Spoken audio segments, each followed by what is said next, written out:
talked about what controls when a chemical reaction stops, what controls, how much stuff you can make. It's the limiting reactant. Now we're going to talk about how we figure out if you made everything you thought you should be able to make. So if I'm running a reaction and all my math says, let's do, again, one of my favorites, thermite. So if I'm doing a thermite reaction and I say, I've got this much iron oxide, and I know that I should be able to produce 152 grams of iron. Okay? X grams of iron oxide. I'm expecting to make 152 grams of iron. What if I mass my iron at the end and I've only got 147 grams of iron? Did I make all the iron that I thought I should be able to? No. So in essence, I had some amount of percent loss. But when we're talking about how much of something we made, what we usually think in terms of, instead of how much we lost, is what we actually yielded, what we got back. So percent yield is the actual yield, what you really got, what you measured, divided by what you should have gotten, times 100. So the theoretical yield is the maximum quantity of product that you can make, given the amounts of reactants. But we very seldom get the total theoretical yield. So in this example, if we had enough stuff that we should have been able to make 152 grams of iron, but we actually measured 147 grams of iron when it was all done, what was our percent yield?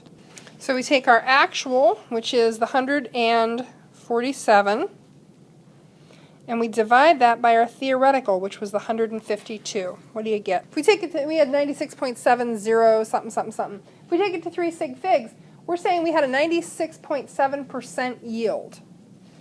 We got almost 97% of what we should have been able to get. That's not bad. That's not bad. Maybe we didn't measure all of our product very well. Maybe we didn't recover all of our product. Maybe a bunch of stuff stuck to a container someplace. Maybe not all of our reactants went into where the reaction was happening. There are a lot of things that could explain a percent yield like that. If you are going on to college chemistry and you go on to take quantitative analysis, it's basically a semester of nothing but stoichiometry, and it's all labs. There are like 10 labs you have to complete in 10 weeks, something crazy like that. And on all of them you have to have, is it less than 2% loss? And you have to keep redoing the lab until you get there. So if you got a 96.7% yield, you would have to redo the lab. That's outside the realm of acceptable. People spend a lot of hours in the lab when they're doing quant. But, that's the real world, that's not a terrible yield. So, let's do one other example, and we'll stick with our thermite because we've already got it written down, and I love thermite, it's cool. So let's say we've got some mass of reactants, and we should be able to produce 257 grams of iron, a quarter of a kilogram of iron, roughly. And let's say when I mass my iron at the end, I find that I have 264 grams of iron.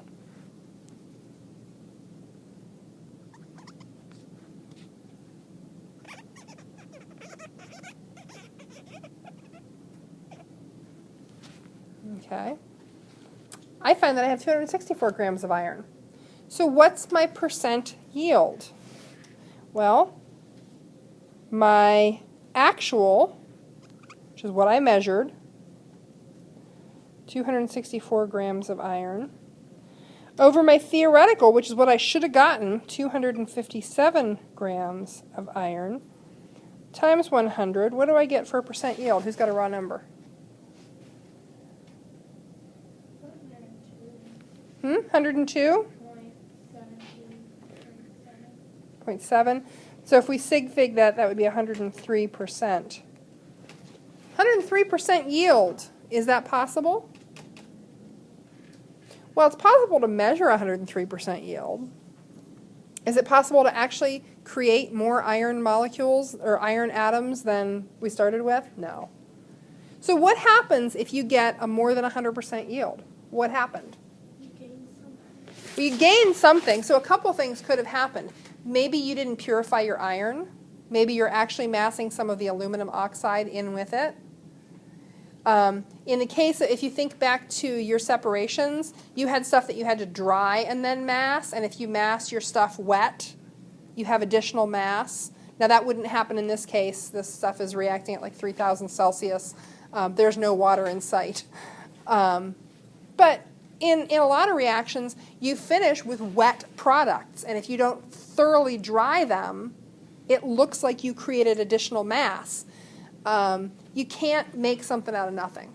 So you can't legitimately have more than 100% yield, but you can show it. What you need to know is the minute you're showing more than 100% yield, it's an error.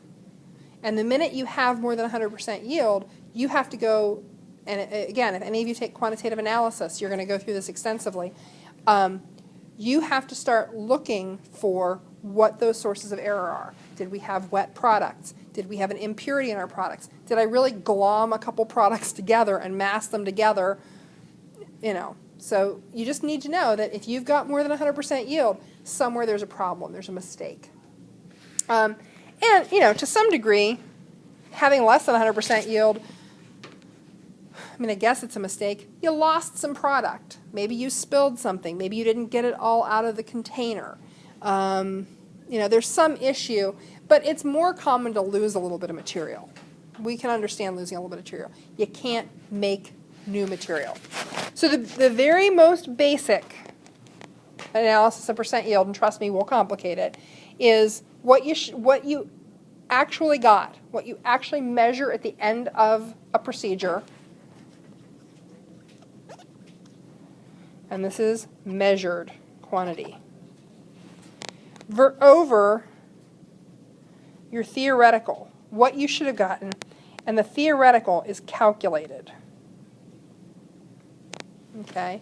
Your theoretical yield is always a calculated number. It's what you should get in a perfect world. Everything goes according to plan. Every single molecule of everything reacts. You recover everything. It's perfect.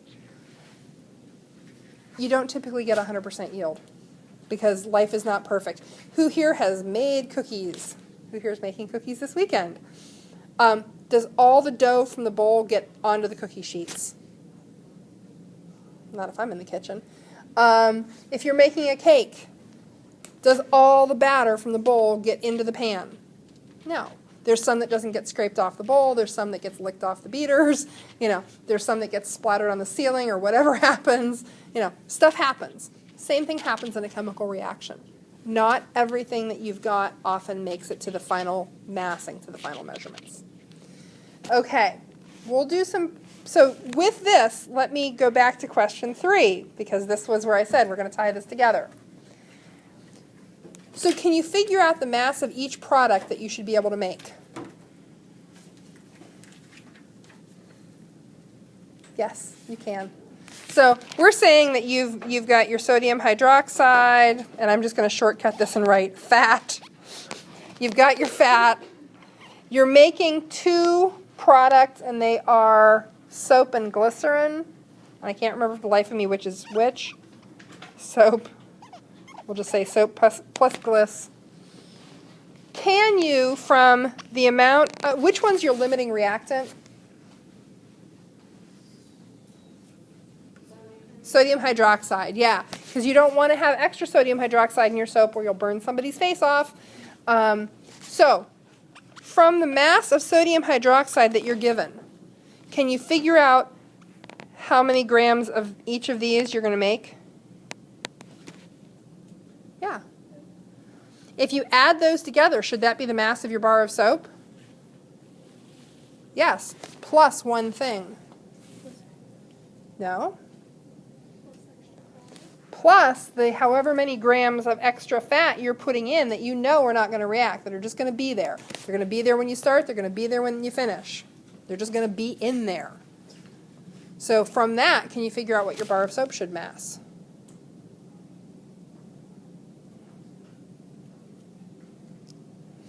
Nobody's figured out the backdoor secret yet, so I'll let you go ahead and do that work. After the 4 minutes, we'll look a little bit more at percent yields.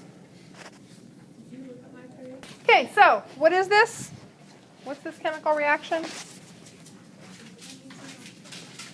It's the combustion of magnesium. Yeah, it's the formation of magnesium oxide from magnesium. I was hoping that we could actually do a stoichiometry lab with this, and I would give you a strip of magnesium, and you would see how much magnesium oxide you should be able to produce, and you would measure what you were actually able to produce. Do you know how you make magnesium oxide out of a strip of magnesium? You light it on fire. You put it in a little crucible, you open the lid just a little bit, and you put a burner under it until it gets hot enough that it combusts. It's so bright it will blind you. You do not look at it.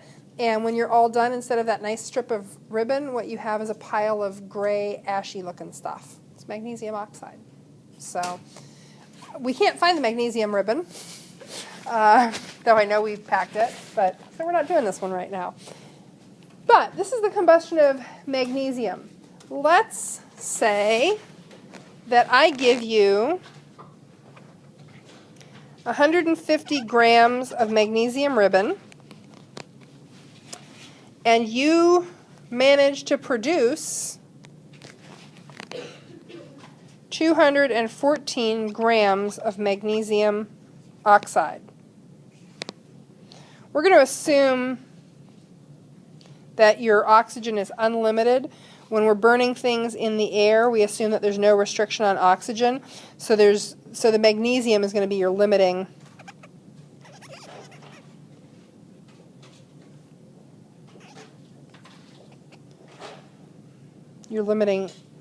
reactant. And I should clarify this. So I tell you that with 150 grams of magnesium, you manage to make 214 grams of magnesium oxide. What's your percent yield? So what pieces of information do we need to have to figure out percent yield? Well, we need actual. We need theoretical. Which one do we have? Actual. We have actual. That's what you made. That's what you measured. So how do we figure out the theoretical? Gesundheit. How do we figure out the theoretical? Hint, the chapter is all about stoichiometry. Factor label with Factor label with 150 grams of yeah.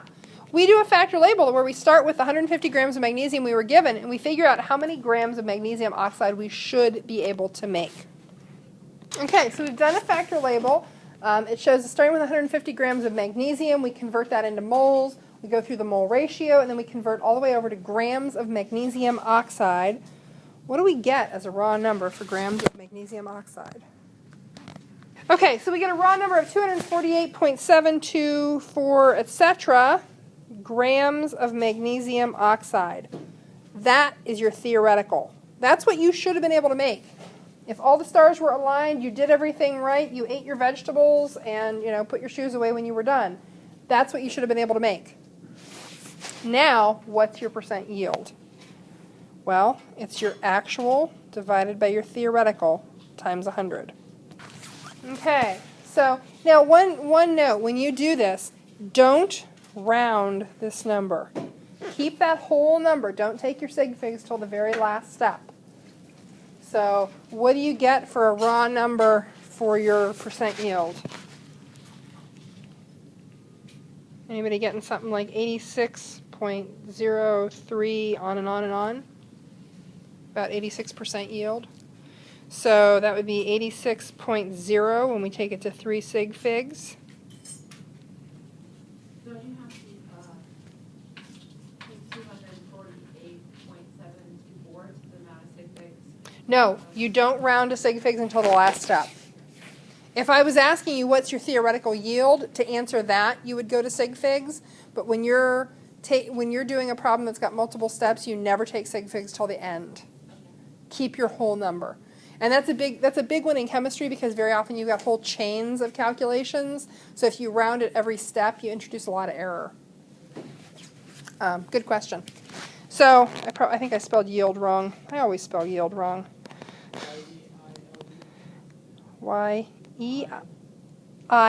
Yeah. Yep, I always spell it wrong. Still doesn't look right to me. Oh well, it's never going to look right to me. I'll just get over it. Yeah, well, so you say. So, 86% yield. In a quant class, you're heading back to this drawing board. What are some of the possible reasons that you would get 86% yield?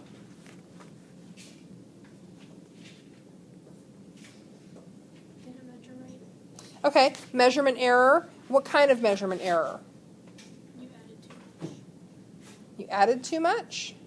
Or you didn't get it all out. Okay, yeah, you didn't get it all out probably. You probably didn't get all of the stuff that you created onto your measuring device to get a mass on it. This is the kind of error we see if somebody knocked over our crucible during the lab. It's happened. We mismeasured our magnesium to begin with and our theoretical yield was off. So any of those are possible. Oh, this is only 2 sig figs. I'm sorry. So that'd just be 86%, huh? Yeah, when I look back to here, it's only 2 sig figs. Okay, so there are situations where you're given an amount of reactant and a made amount of product, and you're asked to find percent yield. What you need to know is that you always have to have theoretical. So always look back. Anytime you're asked for percent yield, look back to this and say, which of these things do I have? Which one of these things do I need? How do I get it? Sometimes you're given both pieces of information. Sometimes you have to find one. So I'm going to assign a few additional homework problems.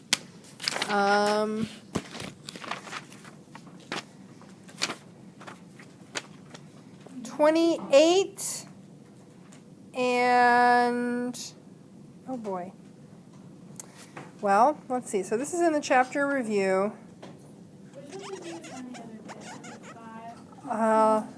22 through, yeah. Okay, so chapter review, number 28, and those are easy ones. So 28 and 29 in the chapter review, and then on page 294 of the section review, question number 4. That's a good one. So let me talk a little bit about the lab for tomorrow. When you walk in, we will have your samples already out on your lab stations. There will be some lab notes on the board. You'll want to glove up, goggle up. This is an interesting lab because when you add sodium hydroxide to water, the temperature of the solution rises rapidly. Like it shoots up to, really, really hot, like 70 degrees Celsius, fast, just making that solution. You'll need 2 thermometers, and those will be at your lab. Do you have 2 thermometers in your drawer, or do you just have 1? Okay, so I'll get the thermometers out today. Write that down. Because you'll need 2 thermometers, and what you do is you've got one solution that heated up and then starts to cool down.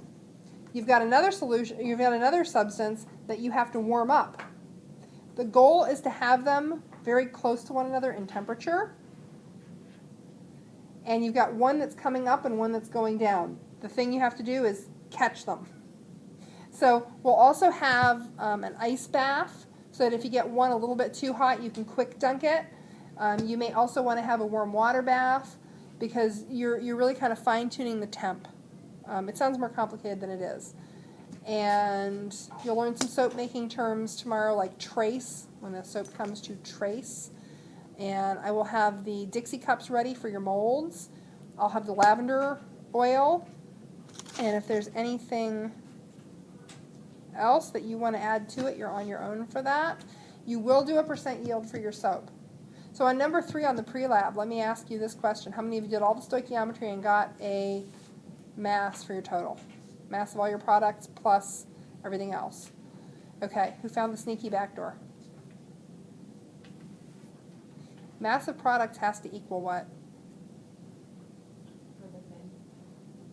Mass of reactants. Everything you put in, you keep in. It doesn't go away, just rearranges the atoms. So if you're putting in 12 grams of sodium hydroxide and 100 grams of fat, guess what the mass of your final bar is? 112 grams. Now the thing that doesn't account for, there's a thing that doesn't account for. You like the sneaky backdoor trick? Yeah, I was like confused. Yeah. Yeah, I mean that's the shorthand. You're putting this many grams of stuff, of atoms into the mix, you're going to have that many grams of atoms when you're done. What that does not account for is the fact that there will be some water mass in your soap. Your soap is not perfectly dry. You're making a solution out of the sodium hydroxide. So, you know, some of that water will end up evaporating. So it's not perfect, but it's pretty close. So, questions, comments, concerns? I'm going to turn you loose to work. You do need to do a pre-lab summary for this. Obviously, you're crossing out number 1.